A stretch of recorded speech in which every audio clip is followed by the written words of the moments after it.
अस्सलाम वालेकुम, आदाब नाजरीन। शोम चैनल डोडा में आप सबका इस्तकबाल। आपका मेज़बान इदरीस फलाही हाजिर है आज की नई ताज़ा तरीन खबरों के साथ। आपको बता दें, आज डिप्टी कमिश्नर डोडा विकास शर्मा ने नए अहकामात जारी करते हुए बताया कि जिन लोगों के अहकामात मार्केट खुलने के हवाले से मेंशन नहीं है, उन तमाम के हवाले से उन्होंने आज बताया कि उन्हें कुछ दिन मुतय्यन कर दिए गए हैं, लेकिन अगर ज़रूरत पड़ी तो उनके लिए भी जो है ख़ास तौर से वो अहकामात जारी किए जाएंगे।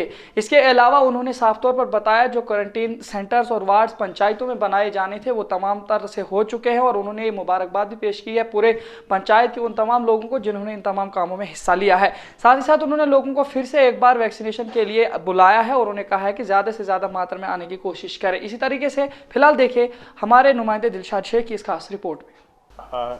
डोडा की जो अभी की सूरत हाल ये है कि स्टेबिलिटी बनी हुई है और पूरी एडमिनिस्ट्रेशन, उसमें जो मेडिकल डिपार्टमेंट है, बाकी हमारे डिफरेंट डिपार्टमेंट्स में लोग जो इसके साथ जुड़े हुए हैं कोविड की मैनेजमेंट के लिए, सब अपना काम कर रहे हैं।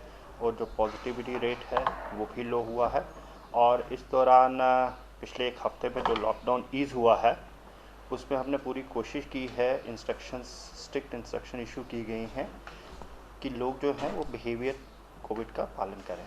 और फ़ाइन इंक्रीज़ किया गया है क्योंकि बड़ा इम्पॉर्टेंट है कि लोग इस चीज़ को ऑब्ज़र्व करें, क्योंकि जैसे जैसे आपका लॉकडाउन ईज़ होगा, रेस्ट्रिक्शंस ईज़ होंगी, टेंडेंसी होगी लोगों की बाहर आने की, क्योंकि बड़े सारे ऐसे लोग हैं जो इकोनॉमिक एक्टिविटीज़ छोटी बड़ी से जुड़े हुए हैं, उनका जो निर्वाह है वो इसी पे डिपेंड करता है, तो उनका आना लाजमी है। लेकिन इसके साथ ही साथ लोगों का जो कोविड अप्रोप्रिएट बिहेवियर है उसका पालन करना बड़ा ज़रूरी है, क्योंकि हम एक ऐसी स्टेज पे आए हुए हैं यहाँ से हमें और इम्प्रूवमेंट चाहिए। ऐसा नहीं है कि हम फिर डिक्लाइन की तरफ बढ़ जाएँ, उसके लिए बहुत इंपॉर्टेंट है, ये रिस्पॉन्सिबिलिटी हर किसी के में जहन में होनी चाहिए। हमारे पास अभी एक्टिव केसेज जो हैं वो 1097 हैं, जिसमें से 35 ही ऐसे केसेस हैं जो इसमें हॉस्पिटल में ट्रीटमेंट ले रहे हैं, जिसमें से 24 हमारे जीएमसी डोडा में हैं, बाकी हमारे बाकी हॉस्पिटल्स में हैं। तो उनका अच्छे तरीके से इलाज हो रहा है, होपफुली वो भी सेहतियाब होकर वापस जाएंगे। बाकी बचे हुए लोग होम आइसोलेशन में हैं और उनको हम कांटेक्ट कर रहे हैं, डेली बेसिस पर कांटेक्ट हो रहा है। इसके अलावा उन्हीं की सहूलियत के लिए गवर्नमेंट ने 5 बेडेड पंचायत लेवल पर कोविड केयर सेंटर का आदेश दिया था, तो उस आदेश का हमने इम्प्लीमेंट किया है ग्राउंड पे। और फास्ट ट्रैक पे हर पंचायत में 5 बेडिंग्स और बाकी जो मटेरियल होता है उसमें मेडिकल का कुछ मटेरियल है और बाकी चीज़ें हैं वो सारी इस समय इन प्लेस हैं। उस चीज़ को हमें कोशिश कर रहे हैं कि बड़े सुनिश्चित रूप से वो चलें। कल मैंने कुछ एरियाज़ का विज़िट किया था ये देखने के लिए कि क्या वहाँ पे एक पहली चीज़ तो फैसिलिटीज़ मौजूद हैं कि नहीं है, दूसरी चीज़ है जिनको उनको देखरेख करनी है, उसके लिए हमने panchayat level Covid management committees बनाई थी और उसमें पंच, सरपंच, आपके आंगनवाड़ी, जो भी गांव से जुड़े हुए लोग हैं जो वहीं पे रहते हैं वो उसकी मैनेजमेंट करें, ताकि एक ऑनरशिप हो सेंटर की कभी भी जब भी ज़रूरत पड़ती है, क्योंकि उनको पता है कि कौन सा पॉजिटिव है, कौन सा सस्पेक्ट है, उसको घर में रिक्वायरमेंट ज़रूरत है कि नहीं, तो उसको वहाँ शिफ्ट किया जाता है। अच्छी फैसिलिटी वहाँ क्रिएट की है और मुझे अच्छा लगा उनसे बातचीत करने में। कोविड जो मैनेजमेंट कमेटी है वो भी एंथुजियास्टिक है, उन्होंने अच्छी तरह उसको टेक ओवर किया है। सिमिलर इंस्ट्रक्शन मैंने थ्रू आउट डिस्ट्रिक्ट्स सभी मेडिकल टीम को और एसडीएम्स और इन सभी को दी है कि अपने अपने एरियाज़ में इन सेंटर को मॉनिटर करें, इन सेंटर को विज़िट करें। सेंटर खाली भी रहते हैं, कोई दिक्कत नहीं, बड़ी अच्छी बात होगी कि हमारे यहाँ कोई ऐसा केस ही ना आए, लेकिन अगर कोई केस ऐसा आता है तो उस केस को अच्छी तरीके से उसकी देखभाल वहाँ की जाए, ताकि वो वापस एहतियात होकर अपने घर चला जाए, उसको हॉस्पिटल आने की ज़रूरत ना पड़े। इसके साथ ही साथ सिस्टम्स हमारे चलने चाहिए। डेवलपमेंट एक्टिविटीज़ के लिए गो हेड किया गया है और ये बड़ा एक इम्पॉर्टेंट एस्पेक्ट है, क्योंकि हमारी जो डेवलपमेंट पेस है वो स्लो नहीं होनी चाहिए। इसके साथ ही साथ हिदायत ये भी दी गई हैं, वो जो भी इम्प्लीमेंटिंग एजेंसी है, पीडब्ल्यूडी है, पीएमडीएसवाई है, रूरल डेवलपमेंट है, और जो लोग इससे जुड़े हैं उनको इस चीज़ का पूरा पालन करना है। सोशल डिस्टेंसिंग, अपनी टेस्टिंग करवाने का हमने उनको कहा कि सभी का टेस्टिंग हुआ जाए, ताकि कोई ऐसा केस बीच में ना रहे जिसमें ट्रांसमिशन आगे पॉसिबल है। तो लोग अपना काम करें, लेकिन काम पूरी प्रिकॉशंस के साथ करें ताकि ये चीज़ आगे ना बढ़े। इसके अलावा बाकी चीज़ें स्टेबल हैं, हमारा ऑक्सीजन बिल्कुल स्टेबल है इस समय। हम और ऑगमेंट कर रहे हैं, उसके साथ ईरा के साथ बातचीत हो रही है, वो गंदों में एक हमारा प्लांट सेटअप हो रहा है। उसके अलावा डोडा में फर्दर ऑगमेंटेशन है, 750 का एक लग चुका है। होपफुली अगले हफ्ते 10 दिन में एक और 750 LPM का प्लांट भी हम स्टार्ट कमीशन करना शुरू कर रहे हैं। उसका कुछ मटेरियल अभी ट्रांजिट में है। उसके अलावा गंदों के अलावा भद्रवा में भी हमने 1000 LPM का DPR सबमिट की है मेडिकल डिपार्टमेंट ने। तो इन सब को देखते हुए एक पोजीशन अच्छी उभर के आ रही है। सिर्फ यही अपील है लोगों से कि ये लोग अपना जो कोविड है उसके लिए सतर्क रहें, अलर्ट रहें और सब चीज़ों का पालन करें। वैक्सीनेशन के लिए आगे हैं।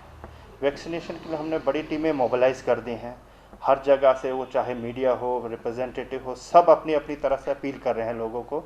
बस लोगों को ये करना है कि वो आके हमें बताएं। अगर किसी दूर दराज एरिया में भी है तो वहाँ से जहाँ से लोग आना चाहते हैं वहाँ आ सकते हैं। हम वहाँ स्पेशल कैंप भी लगा रहे हैं और उसके लिए इंस्ट्रक्शंस भी इशू की है। जहाँ जहाँ एरिया में अभी तक नहीं पहुँच पाए हैं वहाँ अगले हफ्ते में सभी टीमें पहुँच जाएंगी। हमारी कोशिश है जून के एंडिंग तक हमारी ये सैचुरेशन आ जाए जो 45 से ऊपर है। बाकी 18 और 45 के ऊपर का भी काम जो प्रायोरिटी ग्रुप्स हैं उसके लिए लिस्टें स्टार्ट हो गई हैं बननी, ताकि जैसे हमारे अगले फेज़ में डोडा का नंबर आएगा तो हम उसको भी बड़े एंथुसियास्टिकली स्टार्ट करेंगे। कितनी परसेंटेज होगी सर वैक्सीन की? वैक्सीन की हमारी कल तक 64 क्रॉस कर गई थी। तो ये कुछ 10-15 दिन पहले 49 पे थी। तो इन 10-12 दिनों के अंदर 64-65 के करीब पहुंच चुकी है। आगे आक्रामक बात के साथ में खाद प्लांट भी है और जितनी भी म्यूनसिपलिटी की गंदगी वहाँ पे फेंक देते हैं और उसका इन्फेक्टेड हो सकता है हमारी सिटी में भी आ सके कुछ समय के बाद, क्योंकि वहाँ पे काफ़ी बार उन लोगों ने प्रोटेस्ट भी किया क्योंकि गंदगी चील बैठती हैं, कुत्ते होते हैं वहाँ पे, सारे जानवर होते हैं। तो कम से कम ये चीज़ें शहर से दूर होनी चाहिए। वो मैं उनसे रिव्यू एक कर लूँगा, उनको पास ऑन कर दूंगा इंस्ट्रक्शन। आपकी बात ठीक है, ये चीज़ें सारी या तो सिटी से दूर हों या यहाँ भी अवेलेबिलिटी है वहाँ कंट्रोल्ड वे में जो प्रोटोकॉल है उसके हिसाब से डिस्पोजल किया। सर जो ही मार्केट खुलती है उसके बाद हम देखते हैं हालात फिर से वही बन जाते हैं, कोई पालन नहीं होता है, कुछ नहीं होता है। तो किस तरह की डायरेक्शन दी है आपने? मार्केट खुलने से एक टेंडेंसी प्रोपेंसिटी लोगों की हो जाती है। कुछ ऐसे लोग हैं जो ऑब्ज़र्व नहीं करते हैं। बड़े सारे लोग मैंने देखे हैं अच्छे तरीके से मास्क पहन रहे हैं, अपना पालन करते हैं, उनको इस चीज़ की सेंस ऑफ रिस्पॉन्सिबिलिटी है। लेकिन बाकी लोग कई ऐसे हैं जो इस चीज़ को बिल्कुल ही तहस नहस कर देते हैं। उसके लिए टीमें बनाई गई हैं एनफोर्समेंट की। मैंने देखा है पिछले 3-4 दिन के अंदर अंदर हमारा फ़ाइन काफ़ी इंक्रीज़ हुआ है। मैं रोज़ इवनिंग में रिव्यू करता हूँ पुलिस के साथ भी और हमारे मजिस्ट्रेट के साथ भी। काफ़ी फ़ाइन इम्पोज़ हुआ है, लेकिन और इंस्ट्रक्शंस हैं उनको कि इम्पोज़ फ़ाइन और कीजिए। फ़ाइन इम्पोज़ करने का ये मतलब नहीं है किसी को तंग करना। फ़ाइन इम्पोज़ करने का ये मतलब है ताकि एक मैसेज पास ऑन हो उन लोगों के लिए जो लोग इसको जानबूझ के या अपनी सेंस ऑफ रिस्पॉन्सिबिलिटी को नहीं समझ के ये कर रहे हैं, क्योंकि पूरे का पूरा एरिया फिर उस चीज़ में आ जाता है। उस प्रिकॉशन ना लेते हुए वो डेंजर की स्थिति में आ जाता है। सर जो 237 पंचायतें हैं, क्या उनके अंदर जो आइसोलेशन वार्ड आपने बनाए हैं, क्या वहाँ पे लोग भी हैं कुछ जो वहाँ पे आइसोलेट हो रहे हैं और किस तरह का इंतज़ाम वहाँ पे रखा गया है? जो आइसोलेशन सेंटर है बेसिकली ट्रीटमेंट सेंटर नहीं है वो। उसमें कोई ऐसी मेडिकल का कोई इक्विपमेंट या ऐसी चीज़ें नहीं है। वो सिर्फ एक घर का माहौल देने के लिए उन लोगों के लिए। गांव में नॉर्मली क्या होता है कि बड़ी मुश्किल से एक कमरा बड़ों के पास होगा, ज़्यादा से ज़्यादा 2 कमरे होंगे, किसी के पास टॉयलेट एक होगा, मुझे लगता नहीं एक से ज़्यादा भी टॉयलेट होते हैं। तो जब किसी को आइसोलेट करना होता है उसका पहली चीज़ तो ये है कि अपनी इमीडिएट फैमिली से वो आइसोलेट हो जाए ताकि उसकी ट्रांसमिशन फैमिली के अंदर ना फैले। दूसरी ये चीज़ है सोसाइटी के अंदर ना फैले। तो जब वो घर में एक ही कमरे में रहेंगे, जब उसके पास कोई साधन होगा नहीं दूसरे कमरे में रहने, तो आइसोलेशन फिजिबल ही नहीं है। तो उस चीज़ को देखते हुए पंचायत लेवल पे हमने ये 5 बेडेड सेंटर खोले थे और 5 ये पाया गया था सफिशेंट है पंचायत लेवल। जिस हिसाब की हमारी पॉजिटिविटी रेट है, आज अगर 1097 केसेस हैं हमारे, तो आप एवरेज मिला के देखिए 4-5 केस हर पंचायत से आए हुए हैं, वो होम आइसोलेशन में है। उनमें से कोई एक आधा केस अगर कोई चाहता है, नॉर्मली तो लोगों का यही होता है कि घर जैसा भी हो कोशिश करते हैं घर में ही रहें, लेकिन अगर ऐसी फैसिलिटी है, अच्छी फैसिलिटी है, हर जगह इंस्ट्रक्शन दी गई हैं। 5 बेडेड का है, वहाँ अगर पर्सन आता है कोई तो उसके लिए मैनेजमेंट कमेटी है, वो वहाँ रहेगा। पल्स ऑक्सीमीटर वहाँ पे हैं, कोविड किट है, बाकी दवाइयाँ हैं। नियरेस्ट मेडिकल ऑफिसर जो है उसके साथ लिंक किया है, सब सेंटर हो, एनटीपीएचसी हो, पीएचसी हो, उसका डॉक्टर अवेलेबल है वहाँ पे ऑल कॉल पे। दूसरा जो जहाँ मैनेज करती हैं आशाज, आंगनवाड़ी वर्कर, उनकी इस समय ट्रेनिंग चल रही है कि रैट टेस्टिंग किस तरीके से हो।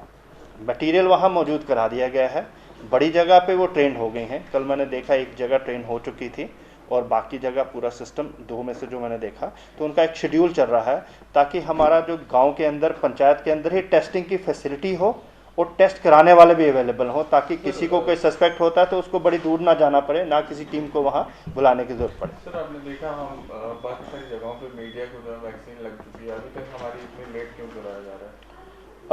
मीडिया की एक ऑप्शन जो मुझे बताया गया था कि उधमपुर में एक लगा था, लेकिन फिर बाद में यही पता चला क्योंकि दूर पड़ता था आपको, तो शायद उसका वो हो नहीं पाया। लेकिन यहाँ पे प्रायोरिटी ग्रुप की लिस्ट ऑलरेडी सबमिटेड है और जैसे ही डोडा में 18 से 45 का आएगा, क्योंकि आप लोग सभी उसी कैटेगरी में फॉल करते हैं, 45 से ऊपर तो रेयरली मिलेगा, तो उसमें आपको प्रायोरिटी पे किया जाएगा, क्योंकि आपका सबसे वल्नरेबल, आपका एक वल्नरेबल ग्रुप है सबसे ज़्यादा।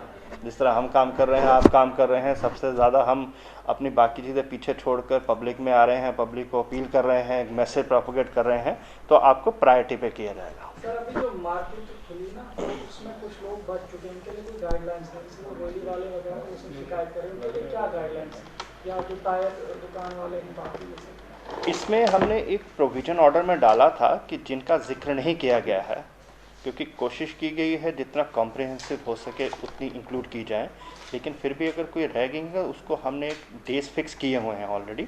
अगर ज़रूरत पड़ती है मैं उसको स्पेसिफिकली मेंशन करने की, तो हम सप्लीमेंट्री एक ऑर्डर इशू करवा देंगे। सर जो फॉर फ्लॉन्ग एरियाज हैं जैसे कि देसा है, मरमत है और मलवना है, सर वहाँ पे एम्बुलेंस की दिक्कत है। सर एम्बुलेंस की वहाँ पे कोई सुविधा नहीं है, अगर कोई डिलीवरी केसेस आता है या कोविड का ही केसेस आता है तो वहाँ से काफ़ी टाइम लग जाता है सर यहाँ तक पहुँचने में। और अभी के टाइम अगर प्राइवेट विकल्प में भी देखा जाए तो डबल किराया सर देना, उनको भी पे करना पड़ता है, सर उसके बारे में कोई एम्बुलेंसेस का आइडियली तो हर एरिया नुक एंड कॉर्नर पे एम्बुलेंस होनी चाहिए, लेकिन कई कंस्ट्रेंट्स आ जाते हैं, तो इसमें कुछ ऑगमेंटेशन के लिए मैंने रिक्वेस्ट भी की थी जो डीडीसी मेंबर्स हैं, बीडीसी चेयरपर्सन्स हैं, कि अगर जितना ही ज़्यादा हो सके मेडिकल फैसिलिटीज़ के लिए अपने प्लान में आप इंक्लूड कीजिए।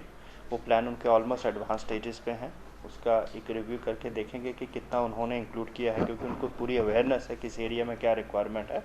होपफुली उसमें कुछ चीज़ें ऐसी मेडिकल सप्लाईज़ या मेडिकल इक्विपमेंट या इस तरह की चीज़ें आई होंगी। और भी हम दूसरे बाकी सोर्सेज से कोशिश करेंगे कि हमारे इस तरह की नेटवर्किंग जो एम्बुलेंसेस की है वो रैशनल तरीके से हो। कुछ ऐसे एरियाज़ में एम्बुलेंस रखी जाए जो उस दूर दराज के केटर को एरिया को गए, ये हमारे लिए एक फ्लैग्ड इशू है, इसको देखा जाए। तो नाजरीन आज की खबरों में फिलहाल इतना ही। अपने मेजबान इदरीस फलाही को पूरी टीम के साथ दीजिए इजाजत। इंशाल्लाह फिर मिलेंगे नए खबरनामे के साथ, तब तक के लिए अल्लाह हाफिज।